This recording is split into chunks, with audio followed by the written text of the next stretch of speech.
नमस्कार।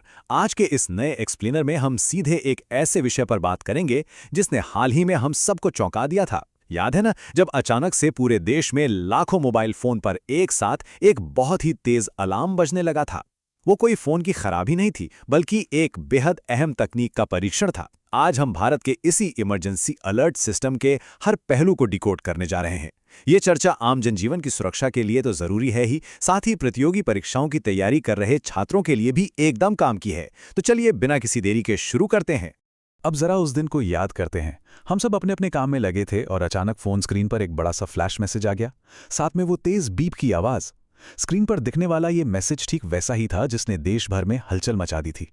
सच कहूं तो ये सिर्फ एक साधारण मैसेज नहीं था, बल्कि ये हमारे नए डिजिटल सुरक्षा कवच की पहली झलक थी, जो किसी भी बड़ी प्राकृतिक आपदा के समय हम सबके बहुत काम आने वाला है। तो आज के इस एक्सप्लेनर में किन बातों पर गौर किया जाएगा? हमारा एजेंडा एकदम साफ है। सबसे पहले अचानक आई आवाज के पीछे का सच जानेंगे, फिर सेल ब्रॉडकास्ट तकनीक को डिकोड करेंगे, उसके बाद CAP की ताकत और इस सिस्टम को बनाने वाली एजेंसियों पर बात करेंगे, और आखिर में इसकी विशेषताओं और लचीलेपन को समझेंगे।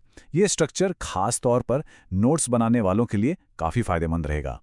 चलिए अपने पहले भाग से शुरुआत करते हैं। पहला, अचानक आई आवाज, सिस्टम वैलिडेशन। आखिर बिना किसी असली खतरे के वो फोन एक साथ क्यों बचे थे? तो बात कुछ ऐसी है कि वो असल में एक सिस्टम वैलिडेशन टेस्ट था। भारत सरकार के दूरसंचार विभाग यानी DOT ने राष्ट्रीय आपदा प्रबंधन प्राधिकरण, जिसे NDMA कहते हैं, उसके साथ मिलकर ये राष्ट्रव्यापी परीक्षण किया था। इसका इकलौता मकसद नागरिक सुरक्षा को बढ़ाना और आपात स्थिति के दौरान अलर्ट भेजने की क्षमता को जांचना था। सरकार ने पहले ही साफ कर दिया था कि इस टेस्टिंग मैसेज पर किसी को घबराने या कोई एक्शन लेने की जरूरत नहीं है। ये बस सिस्टम की एक रूटीन चेकिंग थी।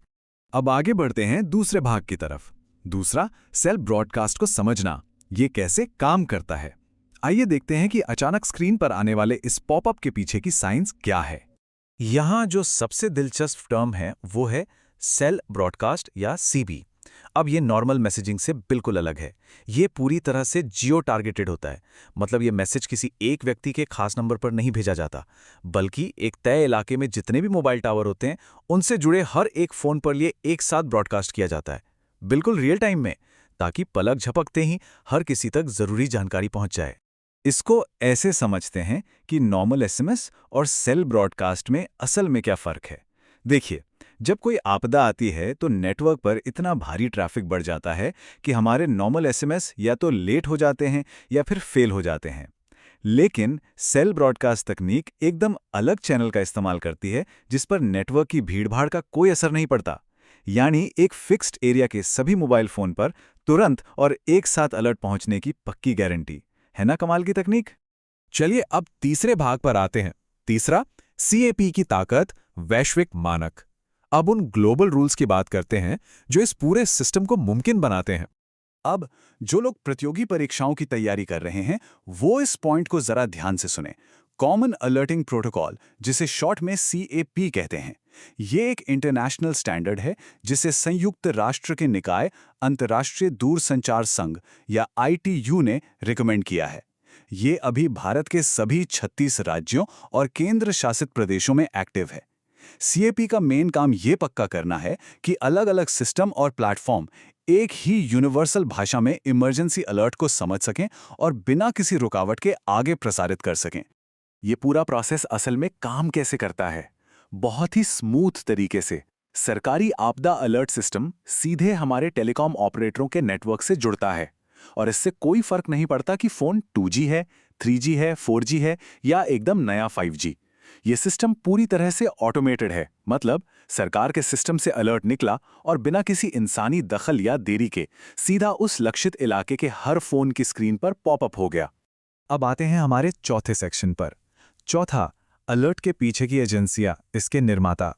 आइए उन संस्थाओं के बारे में जानते हैं जिन्होंने इसे तैयार किया है। ये बात हम सभी देशवासियों के लिए काफी गर्व की है। इस शानदार सेल ब्रॉडकास्ट तकनीक को पूरी तरह से भारत में ही बनाया गया है और इसे तैयार किया है C.DOT ने, यानी centre for development of telematics. ये आत्मनिर्भर भारत और मेक इन इंडिया की एक बेहतरीन मिसाल है।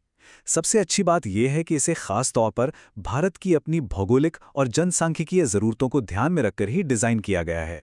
तो अगर नोट्स बना रहे हैं तो इन प्रमुख संगठनों के नाम जरूर लिख लेने चाहिए। पहला, दूरसंचार विभाग यानी डीओटी, जो नेटवर्क के बुनियादी ढांचे को संभालता है। दूसरा, एनडीएमए, जो आपदा के समय अलर्ट जारी करता है। तीसरा, सी.डॉट, जिसने इस पूरी स्वदेशी तकनीक को बनाया है। और चौथा, आईटीयू, जिसने इसके लिए अंतर्राष्ट्रीय सीएपी मानक तय किए हैं। ये चारों इस पूरे सिस्टम के पिलर्स हैं।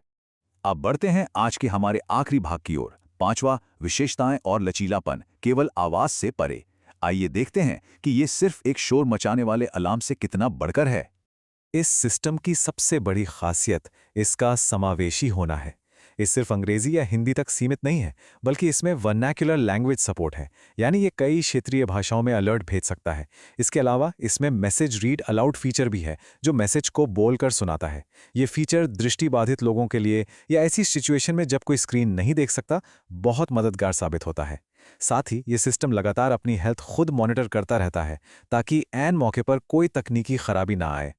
इन सारी शानदार तकनीक और फीचर्स का असली मकसद क्या है? मकसद है सही समय पर लोगों को सावधान करना। चाहे अचानक कोई चक्रवात आ जाए या बाढ़ की स्थिति बन जाए, ये अत्याधुनिक तकनीक देश की आपदा जोखिम न्यूनीकरण क्षमता को बहुत मजबूत कर रही है। जब कोई आपदा आती है तो एक एक सेकंड कीमती होता है, और ये तकनीक उसी देरी को खत्म करके सीधे तौर पर अनगिनत जाने बचाने का काम करती है। तो इस एक्सप्लेनर के अंत में विचार करने के लिए एक बहुत ही अहम सवाल छूट जाता है। जरा सोचकर देखिए, जब भविष्य में कोई बड़ी प्राकृतिक आपदा आएगी तो ये रियल टाइम और जियो टारगेटेड तकनीक बचाव कार्यों और लोगों के बचने के तरीके को कैसे पूरी तरह से बदल कर रख देगी। एक ही पल में लाखों लोगों को सुरक्षित जगहों पर जाने का निर्देश मिल जाना, यह यकीनन आपदा प्रबंधन की पूरी तस्वीर बदलने वाला है। इस बारे में जरूर सोचिएगा।